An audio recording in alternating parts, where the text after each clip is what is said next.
सतत एवं व्यापक मूल्यांकन के लिए शैक्षणिक सत्र 2026-27 हेतु जो निर्देश हैं वो राज्य शिक्षा केंद्र के द्वारा जारी कर दिए गए हैं, जिसमें बताया गया कि कक्षा 1 से 8 के छात्रों का जो मूल्यांकन है वो किन किन बिंदुओं के आधार पर होगा, इसमें कुल कितने प्रश्न पूछे जाएंगे, कुल अंक कितने होंगे, वो सारी जानकारी इस आदेश में आप देख सकते हैं।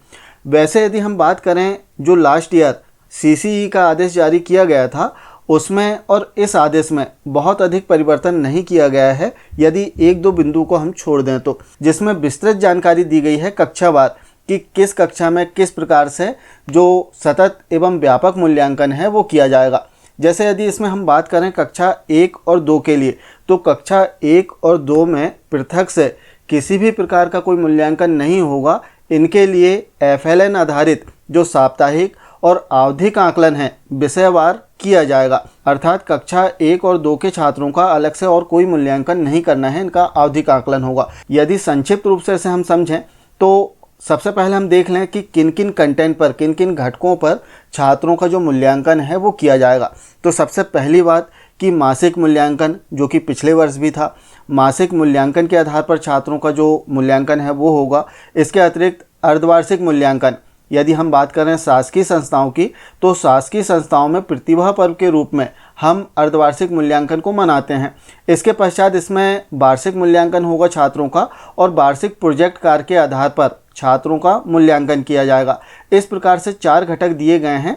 अब इसमें भी यदि हम देखें तो जो बोर्ड कक्षाएं हैं इसमें थोड़ा सा परिवर्तन है। बोर्ड कक्षाओं में जो रिजल्ट तैयार होगा केवल 3 घटकों के आधार पर तैयार किया जाएगा, जिसमें पहला अर्धवार्षिक मूल्यांकन, दूसरा वार्षिक मूल्यांकन और तीसरा प्रोजेक्ट। इस प्रकार से बोर्ड कक्षा 5 और 8 के छात्रों का रिजल्ट तैयार होगा। लेकिन स्थानीय कक्षाओं की बात करें, कक्षा 3, 4 और कक्षा 6 और 7, इसमें यदि हम देखें तो 4 घटक रहेंगे: मासिक मूल्यांकन, प्रतिभा पर्व, वार्षिक मूल्यांकन और वार्षिक प्रोजेक्ट। अब इसमें महत्वपूर्ण बात कि जो मूल्यांकन है वो कब कब किया जाना है, कुल कितने प्रश्न हैं और इसमें अंक कितने हैं, वो सारी जानकारी हम समझते हैं। जैसे कक्षा 1 और 2 की यदि हम बात करें तो पूर्व में भी हमने देख लिया कि FLN आधारित जो साप्ताहिक एवं आवधिक आकलन है वो होगा, इनका पृथक से कोई भी मूल्यांकन नहीं किया जाएगा। अब हम बात करते हैं कक्षा 3 से 8 के छात्रों की। तो मासिक मूल्यांकन कक्षा 3 से 8 के छात्रों की यदि हम बात करें तो 6 माह मासिक मूल्यांकन लिया जाएगा इन कक्षाओं के छात्रों का, जो कि जुलाई, अगस्त, सितंबर, अक्टूबर और दिसंबर व जनवरी माह में होगा। यहाँ पर आप देख सकते हैं नवंबर माह छूटा हुआ है। नवंबर माह में जो प्रतिभा पर्व है वो मनाया जाएगा, जो कि हमारा अर्धवार्षिक मूल्यांकन होगा। यदि सामान्य शब्दों में हम समझें तो अर्धवार्षिक परीक्षा होगी, जो कि हम प्रतिभा पर्व के रूप में मनाते हैं। तो इस प्रकार से 6 माह जो मासिक मूल्यांकन है वो छात्रों का लिया जाएगा। प्रति माह अंकों की यदि हम बात करें तो प्रति माह प्रति विषय जो अंक हैं वो 10 रहेंगे। प्रत्येक विषय के लिए प्रति माह 10 अंक। अब प्रश्नों की संख्या की यदि हम बात करें तो इसमें थोड़ा सा परिवर्तन है। जैसे प्राथमिक शाला की हम बात करें, कक्षा 3, 4 और 5, इसमें कुल 10 प्रश्न पूछे जाएंगे। वहीं माध्यमिक स्तर पर कक्षा 6 व 7 और 8 में कुल 9 प्रश्न पूछे जाएंगे। और लिखित अंक यदि आप देखें तो कक्षा 3, 4, 5 के लिए 7 अंक लिखित होंगे, वहीं माध्यमिक शाला के लिए 9 अंक लिखित रहेंगे। अब इसमें मौखिक अंक भी देना है आपको, मौखिक प्रश्न पूछना है और मौखिक अंक छात्रों को दिए जाएंगे, जिसमें कक्षा 3, 4, 5 में 3 अंक मौखिक के लिए निर्धारित किए गए हैं। वहीं माध्यमिक शाला कक्षा 6, 7 और 8 के लिए 1 अंक मौखिक प्रश्न के लिए यहाँ पर निर्धारित किया गया है। इस प्रकार से यदि हम देखें तो प्रश्नों की संख्या इसमें आप देख सकते हैं, और जो कुल अंक रहेंगे वो 10 रहेंगे प्राथमिक शाला और माध्यमिक शाला दोनों ही में।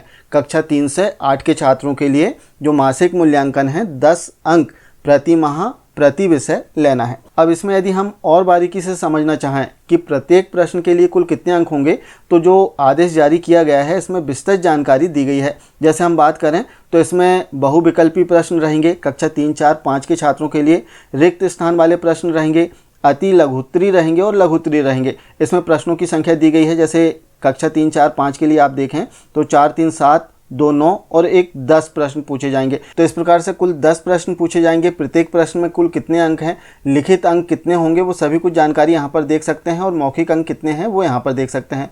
कुल अंकों की यदि हम बात करें तो 10 अंक मासिक मूल्यांकन के लिए प्रत्येक विषय के लिए प्रति माह यहाँ पर दिए जाएंगे। वहीं कक्षा 6, 7, 8 के लिए यदि आप देखें तो यहाँ पर 2, 2, 4, 2, 6, 2, 8 और एक 9 प्रश्न पूछे जाएंगे। प्रश्नों के जो प्रकार हैं वो यहाँ पर बताए गए हैं। प्रत्येक प्रश्न में कुल कितने अंक निर्धारित करना है वो यहाँ पर बताए गए हैं। और मौखिक जो मूल्यांकन होना है, मौखिक जो प्रश्न पूछेंगे उसके लिए कुल कितने अंक है वो यहाँ पर देख सकते हैं। इस प्रकार से माध्यमिक शाला में भी मासिक मूल्यांकन के लिए 10 अंक निर्धारित किए गए हैं। मौखिक मूल्यांकन के जो अंक हैं वो अलग दिए गए हैं, वहीं लिखित मूल्यांकन के अंक आप देख सकते हैं। तो इस प्रकार से यदि हम समझें तो जो मासिक मूल्यांकन है वो हमें छात्रों का लेना है।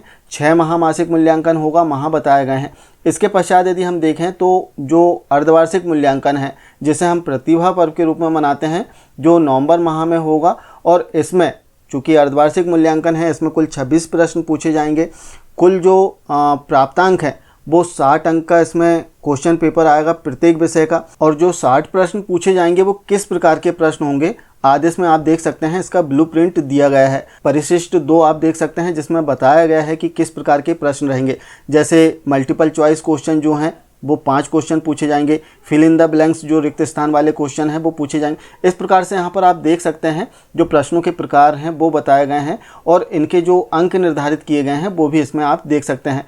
कुल 60 अंक अर्धवार्षिक मूल्यांकन के लिए निर्धारित किए गए हैं और प्रश्नों की जो संख्या है वो 26 इसमें दी गई है। साथ ही कठिनाई का जो स्तर है वो भी आप यहाँ पर देख सकते हैं। विशेष रूप से जो अशासकीय संस्थाएं हैं उन्हें इस आधार पर अर्धवार्षिक मूल्यांकन के लिए छात्रों के जो प्रश्न पत्र हैं वो तैयार करना है, क्योंकि शासकीय संस्थाओं के लिए जो क्वेश्चन पेपर है वो राज्य शिक्षा केंद्र से प्राप्त होते हैं और छात्रों का हम इसके आधार पर मूल्यांकन कर लेते हैं। लेकिन जो प्राइवेट स्कूल्स हैं उन्हें इस आधार पर जो ब्लूप्रिंट दिया गया है इसी आधार पर क्वेश्चन पेपर तैयार करना है और छात्रों का अर्धवार्षिक मूल्यांकन लेना है। तो इस प्रकार से हम देखें तो प्रश्नों की जो संख्या है वो अर्धवार्षिक मूल्यांकन के लिए बता दी गई है। साथ ही हम बात करें वार्षिक मूल्यांकन की, तो वार्षिक मूल्यांकन फरवरी मार्च 2027 में संभावित है। इसके लिए अलग से समय सारणी और निर्देश जारी होंगे। इसमें भी प्रश्नों की संख्या की यदि हम बात करें तो सेम वैसे ही प्रश्न आएंगे जैसे अर्धवार्षिक मूल्यांकन जो प्रतिभा पर्व है हमारा उसमें क्वेश्चन दिए गए हैं, उतने ही क्वेश्चन 26 क्वेश्चन पूछे जाएंगे, 60 अंक के क्वेश्चन रहेंगे। और इसके लिए जो ब्लूप्रिंट है इसी आधार पर क्वेश्चन जो हैं वो आएंगे, जिसमें आप देख सकते हैं जो मल्टीपल चॉइस क्वेश्चन हैं या फिर रिक्त स्थान वाले क्वेश्चन हैं वो सभी क्वेश्चन इसमें आएंगे। इसमें संख्या दी गई है कि किस प्रकार के प्रश्न कितने आने हैं, तो इस आधार पर हमें छात्रों की तैयारी कराना है। इसके अतिरिक्त यदि एक घटक की और हम बात करें वो है हमारा वार्षिक प्रोजेक्ट कार्य। वार्षिक प्रोजेक्ट कार्य में 20 अंक का प्रोजेक्ट आपको लेना है। प्रत्येक विषय में 2 प्रश्न पूछना है। प्रश्नों की जो संख्या है 2 प्रश्न पूछना है। एक प्रश्न 10 अंक का रहेगा। इस प्रकार से 2 प्रश्न पूछने हैं 20 अंक के और अधिकतम अंक जो हैं 20। इस प्रकार से यदि हम देखें तो छात्रों का जो सतत और व्यापक मूल्यांकन है वो होगा। यहाँ पर यदि आप देखें तो अंकों के विभाजन में 10 अंक यहाँ पर हो गए मासिक मूल्यांकन के। इसके बाद आप देखें तो 60 अंक अर्धवार्षिक मूल्यांकन के, फिर 60 अंक वार्षिक मूल्यांकन के और 20 अंक प्रोजेक्ट के। यदि आप इन्हें जोड़ेंगे तो 120, 140, 150 अंक हो जाएंगे। जबकि यदि हम बात करें जो छात्रों का हम परीक्षा परिणाम तैयार करते हैं 100 अंकों के आधार पर तैयार करते हैं, तो इसके लिए जो है अधिभार निर्धारित किया गया है। अब अधिभार की यदि हम बात करें तो थोड़ा सा ध्यान से इसे समझने की आवश्यकता है। स्थानीय कक्षाओं के लिए यदि अधिभार की हम बात करें तो थोड़ा सा परिवर्तन है, वहीं बोर्ड कक्षाओं के लिए इसमें थोड़ा परिवर्तन है। सबसे पहले हम स्थानीय कक्षाओं की बात कर लेते हैं। कक्षा 3, 4 और 6 व 7 इसमें मासिक मूल्यांकन के लिए जो अधिभार अंक हैं वो 10 अंक। अर्धवार्षिक मूल्यांकन जो प्रतिभा पर्व की हम बात कर रहे थे इसके लिए अधिभार अंक 20 अंक। वार्षिक मूल्यांकन 60 अंक का होगा, इसमें अधिभार अंक नहीं है। अब वार्षिक प्रोजेक्ट की यदि हम बात करें तो इसमें अधिभार अंक 10 होंगे। हम बात कर रहे हैं स्थानीय कक्षाओं के लिए। तो इस प्रकार से यदि हम देखें तो 100 अंक के आधार पर छात्रों का जो परीक्षा परिणाम है वो तैयार हो जाएगा स्थानीय कक्षाओं का। वहीं हम बात करें कक्षा 5 और 8 के लिए, तो जैसे हमने पूर्व में भी बताया कि इसमें थोड़ा सा परिवर्तन हुआ है, जिसमें मासिक मूल्यांकन का जो अधिभार अंक है वो नहीं जोड़ा जाता कक्षा 5 और 8 के छात्रों के लिए। इसमें अर्धवार्षिक मूल्यांकन, वार्षिक मूल्यांकन और वार्षिक प्रोजेक्ट के अंक जुड़ते हैं जो कि अधिभार अंक होते हैं। जैसे अर्धवार्षिक की बात करें तो अधिभार अंक 20 रहेंगे। वार्षिक मूल्यांकन 60 अंक का होगा, इसमें अधिभार अंक नहीं होंगे।